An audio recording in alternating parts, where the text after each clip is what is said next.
Hello and welcome to Let's Talk Three Things Tier 2 Rugby Countries Need. I'm Paul, the man behind DrivingMaul. Thank you very much for joining us. Please feel free to put any comments in the live feed if you're watching that, or if you're watching on YouTube, please feel free to comment below. I'd like to thank each of your pork bones kids for his feedback yesterday on YouTube. He said, quality content, by far the best rugby channel on the web, talking about the real issues of rugby around the world. Keep up the amazing work. Yeah, no pressure, eh? So hopefully you enjoy this one as well.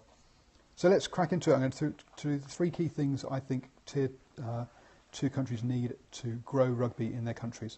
And first up, with rugby being professional, clearly it's money. World Rugby is doing what it can from the Rugby World Cup proceeds, giving money to the Tier 2 countries. But when I talked to the general manager for World Rugby for Oceania, what I learned was that the money can only be spent on infrastructure. So we're talking coaching and other processes like that they can spend it on. It can't be used for players' wages. And whilst when we talked about the residency rules expanding from 3 to 5 years, one of the things that Ben Ryan said at the time was that the Fijian players basically don't want to have to go overseas. What they want to do is to earn a crust so they can feed their family and also their extended family and support them. And they just want the possibility of doing that in Fiji. So the residency thing I don't think is going to work.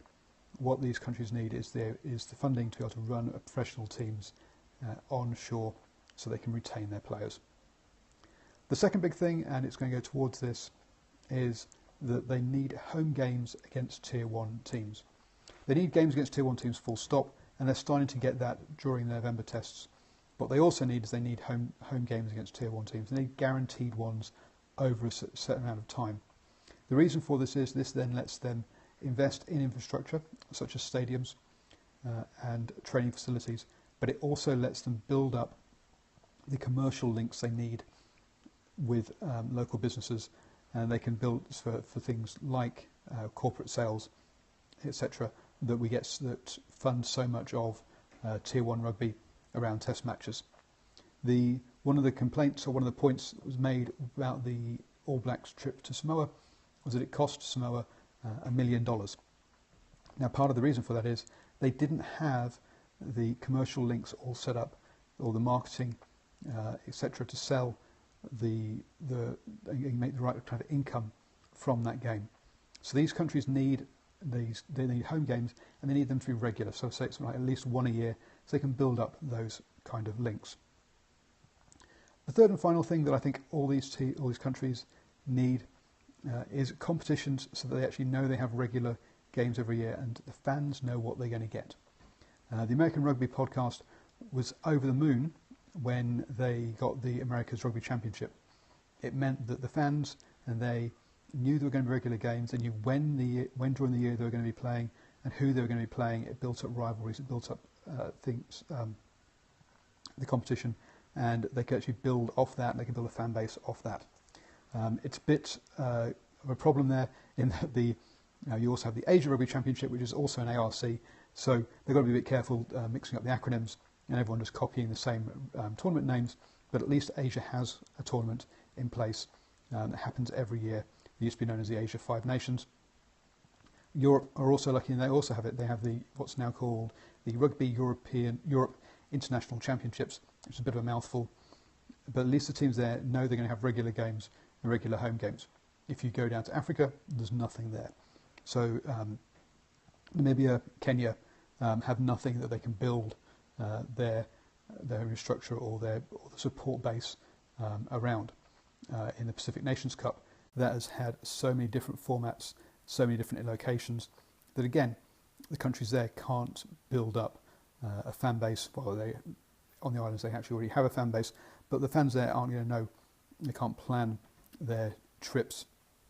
Like in the Six Nations, a lot of people are planning their trips and will know already as soon as the fixture list comes out for next season, we'll be booking their hotels and flights to go to Dublin or to Paris or come down to London for those games.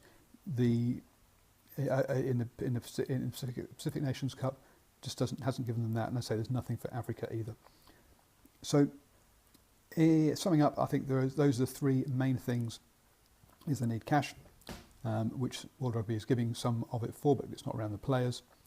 They need home games against Tier 1 nations because they need the extra competition.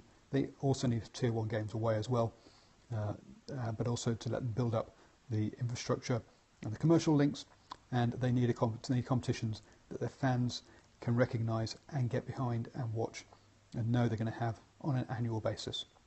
Those sort of things will give them the funding that will allow them to have domestic professional teams, allow them to join in other professional domestic competitions and build up. But I think those are three key things that they all need. If you're watching on Periscope, please do share or retweet this. If you're watching on YouTube, then please hit the thumbs up and like the show. It gets more people to see it and helps me. And finally, do sign up for the DrivingMaul Newsletter. If you're watching on Periscope, it's in the title. If you're watching on YouTube, the link is down below. Thanks, guys, and I hope you enjoyed watching. I will be talking about concussion again tomorrow. I thought I'd break it up and do a different topic in between, but there's been some comments on Twitter that have had me thinking about concussion, that there's another important angle to talk about. So we'll be having a chat about concussion tomorrow. See you all tomorrow. Have a great time, and please get in touch either in the comments below on YouTube or on Twitter. Cheers, guys.